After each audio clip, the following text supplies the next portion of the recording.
আজ আমরা শ্রীমদ্ভগবদ্গীতার ১১তম অধ্যায়ের কয়েকটি শ্লোক নিয়ে চিন্তন করব। এই অধ্যায়ে অর্জুন ভগবান শ্রীকৃষ্ণের বিশ্বরূপ দর্শন করে বিস্ময়ে, ভয়ে ও ভক্তিতে অভিভূত হয়ে পড়েছেন।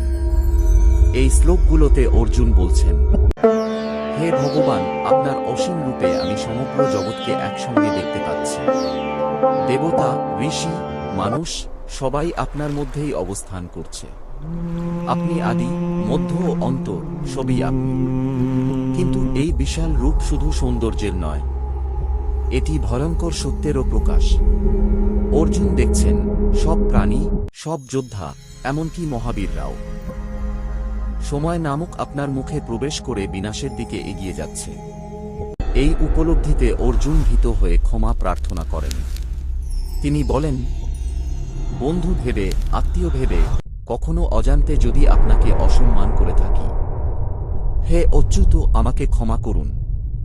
এই শ্লোকগুলো আমাদের শেখায়, আমরা যাকে আলাদা সত্তা ভাবি, সে আসলে একই চেতনার নানা রূপ। জন্ম, জীবন ও মৃত্যু সবই এক মহাশক্তির নিয়মের অধীন। মানুষ অহংকারে ভাবে, আমি করছি, আমি জিতছি, আমি হারাচ্ছি। কিন্তু গীতা আমাদের স্মরণ করায়, আমরা কেবল নিমিত্ত মাত্র। তাই জীবনের আসল শিক্ষা হল অহংকার নয়, সমর্পণ; ভয় নয়, উপলব্ধি; এবং কর্মের মধ্যেই ঈশ্বর দর্শন।